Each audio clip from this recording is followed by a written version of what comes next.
Edmonton, with both teams gunning for a home playoff game.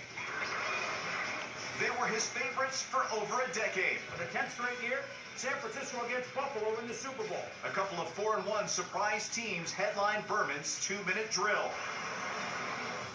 And rivalry renewed. Michigan and Michigan State battle at the Big House as the Spartans try and match a record-winning streak over their foes. Oh yeah.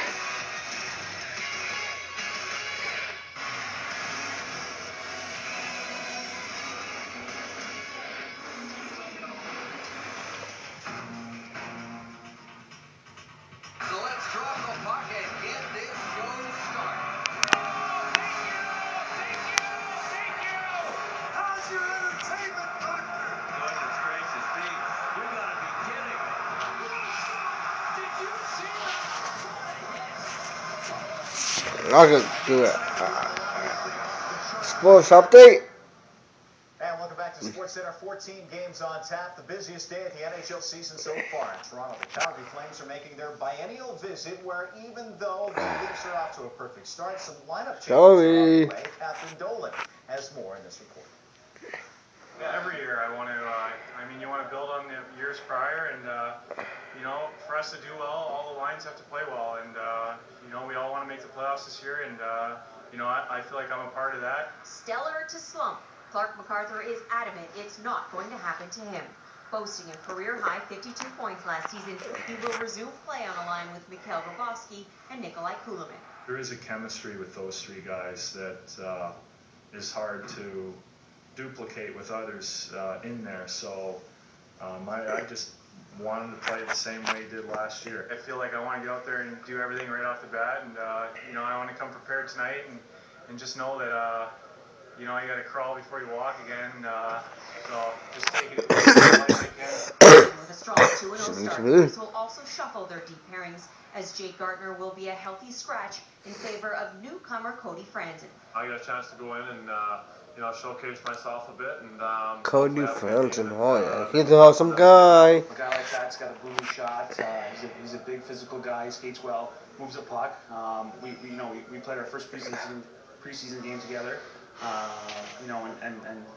a little chemistry there. As the Leafs go for a third consecutive win, the Flames will try to get their first back-to-back victories. Having gone 0-2 to start their season before getting a huge win in Montreal Thursday, the attention has shifted to Captain Jerome McGinley, who's had a noticeably slow start to the season. Missing most of training camp with a back injury, he's had only 1 goal in 3 games. As far as putting extra pressure on myself in the first 3 games, no. It's a quick game. It takes a couple to get used to the pace and everybody going. And what I'm happy about most is just being back and feeling healthy. Jerome's right where I thought he'd be. He's finding his way through it all now, and which is good. And he'll be back to where he needs to be here shortly. It takes time, and every day he gets better and better. And just a couple of lineup changes for tonight's game, with Clark MacArthur in. Matt Fratton moves down to the third line. He'll play alongside Matthew McCarty and Colby Armstrong. And it comes to deep pairings for the Leafs, Franzen will be paired alongside Mike Commissar tonight. As for the Flames, Derek Smith will sit tonight in favor of Anton Batchuk. And no surprise when it comes to goalies, James Reimer will be in net for the Leafs, and Mika Kiprusoff will be in net for the Flames. Now let's send it back to SportsCenter. Corey? Thank you, Catherine. Later tonight, the Oilers will host Vancouver. The President's Trophy winning Canucks will get their first look at first overall pick Ryan Nugent-Hopkins. Though Nugent-Hopkins got his first goal out of the way on Sunday, he knows that there's another part of the job he needs to work on. The biggest thing I need to keep working on is my face-offs. Obviously it's a big jump from junior to the NHL, but I definitely need to keep working on that and stuff. But I think for the most part, once the game gets going a little bit, I start to feel a little bit more comfortable. Well, still licking their wounds from a disappointing home opener on Thursday, the Montreal Canadiens host Colorado tonight. It's not been a great start for the Canadiens. It might be better, however, if they weren't stuck near the bottom when it comes to the power play. Michael Whalen reports. The Canadiens' power play has struggled in the early going, only 1 for 13 in their first 3 games. Coach Jacques Martin is always preaching the effectiveness of special teams. A good example, last game, I think Calgary, scored 2 power play goals. We weren't able to score any power play goals, and that was the difference in the hockey game. Colorado and Ottawa, that same night, I think 4 power play goal, a couple of short-handed goal, just made the difference. I think the shots were there last game at least, and like I said, it's battling in front of the net, and it's getting those rebounds, and that's the dirty work that it takes to win games. That's what we got to do. If you look around the NHL, the highlights at night, all the goals, rebounds, deflections, ugly goals, and that's how you score in the NHL now. So that's what we have to do on the power play. Meanwhile, the Avalanche come into town riding a 3-game win streak. Last year, they had a good start as well, 4th overall in the Western Conference at the beginning of January, before things started going south. Just because we have a fast start right now doesn't mean anything. We got to keep, working towards our goal, which is playoffs, and finishing as high in the standings as possible. And I mean, points this time of year are huge. I mean, my first year when we made the playoffs, we started off, I think, 10-1-1, and I mean, we barely got in at the end. Feels kind of sure. I think we're a lot. A lot of guys did a lot of hard work this summer, so they've gotten better, they've gotten bigger, and we got 4 lines that we can throw out there any time that we're 100% comfortable with. Peter Budaj, who played for the Colorado Avalanche for several years, is now a backup goaltender here in Montreal, having signed as a free agent over the summer. He probably would have relished the opportunity to play against his old team, but the Canadians have decided to go with Carey Price in goal tonight, looking for his 100th career win. Michael Whalen, TSN, in Montreal.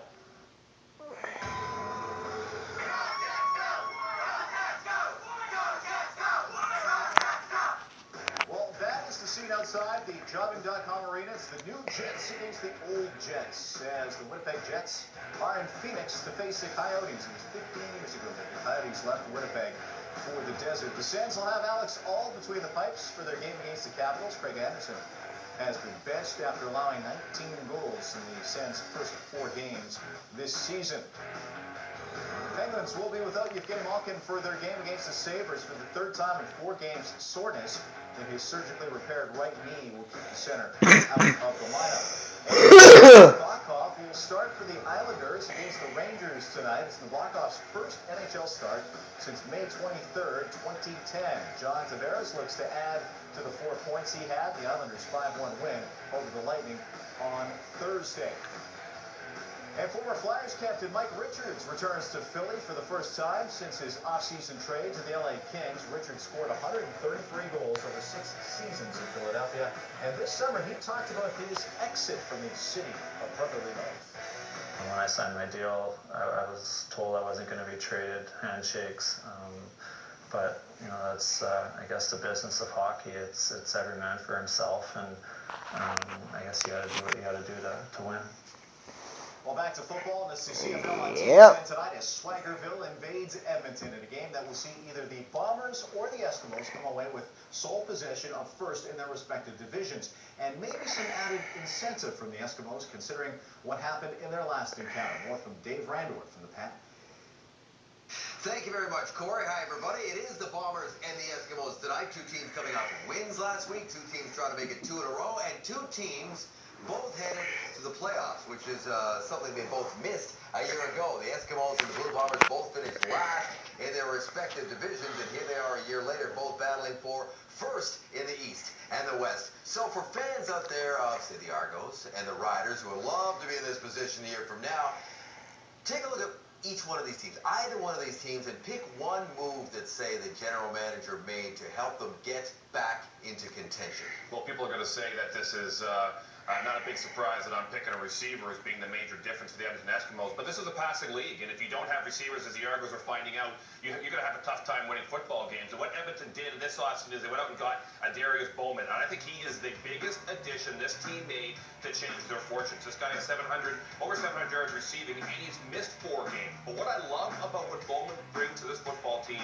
is his yards after the catch. I mean, I don't think anybody knew that this guy was that good with the ball after making catches. He was cut loose by the Winnipeg Blue Bombers last year, picked up by Edmonton in January. You knew that he was a big part of their plans, and because of him, Milt, the Eskimos have 3 legitimate threats in the receiving core in Barnes and Stamps, and I think that every CFL team needs that to have a serious run at the Grey Cup. you need to have 3 legitimate receiving threats. Well, Eric Tillman likes to give players second chance, and Bowman was a great second chance player, but I think the most important addition was Jerome Messam. And Jerome Messam, he was taking a shot in the dark. He was basically playing Russian roulette because based on his last year in BC, he was getting in trouble off the field and in the locker room. But so far, so good. He's right now on pace for 1,000 yards after only rushing for 92 last year. And I know Ricky Ray and that stable of receivers, they are important to that offense. But Jerome Messam is, in my opinion, is the most important, evident by when he carries the ball for more than 10 carries, 6 and 1.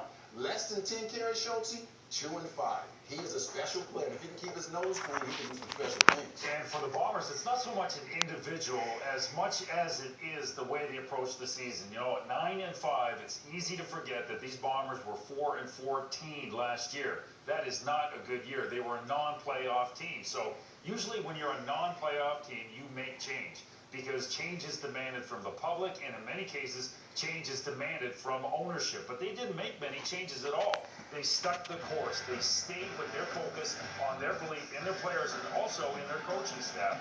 And by doing so, they have benefited greatly.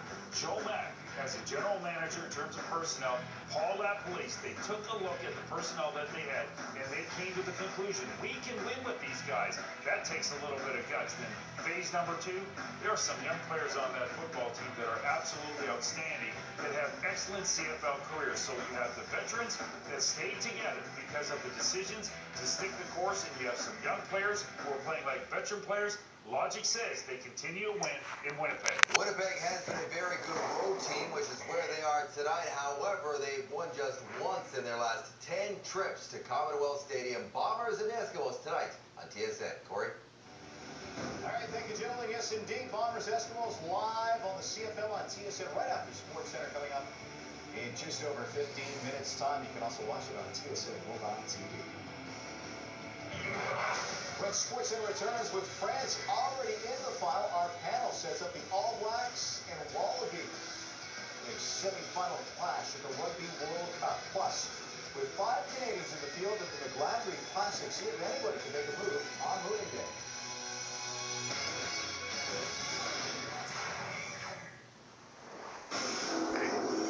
Closed captioning is brought to you by the distinctly bold flavor of Guinness Extra Stout from Guinness for adventurous tastes. Hey NFL fans, Nestle's starting line and the NFL have teamed up. You can win an NFL Draft Day experience in New York City. 5 days in New York to attend the NFL Draft, plus $2,500 for a shopping spree. Go to Nestle-NFL.ca and enter the UPC code for participating Nestle products.